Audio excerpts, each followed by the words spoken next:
నమస్తే బ్రదర్. నమస్తే అండి. ఎన్నికలు అయ్యాక కూడా పథకాలు రిలీజ్ చేయడం ఎలా ఉంది మీకు? ఎన్నికలు అయ్యాక కూడా ఈ యొక్క పథకాలు అనేవి రిలీజ్ అవ్వడం ముందు ఒక విషయం చెప్పాలి. ఎందుకంటే ఇప్పటి వరకు కూడా ప్రతి పథకం కూడా నేరుగా ప్రజల అకౌంట్లోకి వచ్చి పడేవి.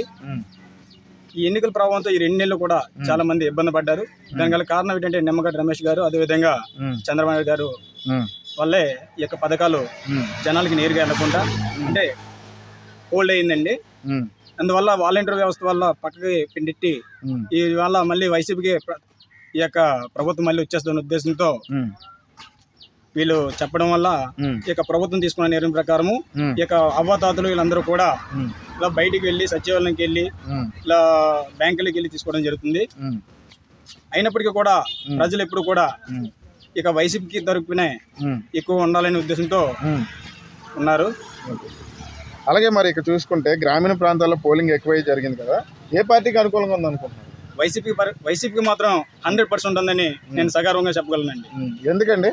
ఎందుకంటే కులాలకి మతాలకి అతీతంగా ఈ యొక్క ప్రభుత్వం గత ఎప్పుడూ లేని విధంగా ప్రజల చేతికి వెళ్ళేలాగా అకౌంట్కి బటన్ నొక్కి ప్రతి ఒక్కరికి కూడా ఎవరత్వం లేకుండా వారికి వెళ్ళడం జరిగింది కనుక.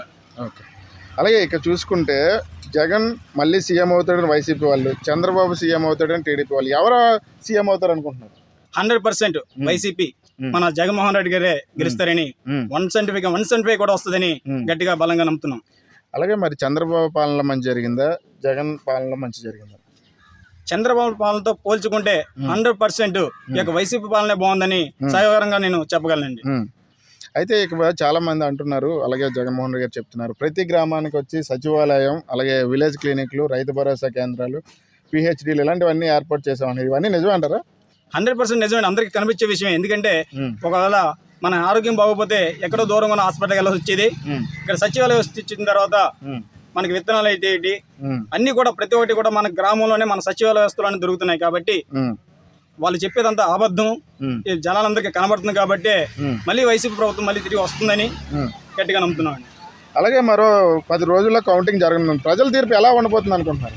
ప్రజల తీర్పు చెప్పాం కదండి, ఇప్పటివరకు చెప్పిన పథకాలన్నీ కూడా జనాలకు అందాయి. కాబట్టి 100% అంటే 175 సీట్లు కూడా పక్కాగా వస్తుందని బలంగా నమ్ముతున్నాం. Okay, thank you brother. Thank you.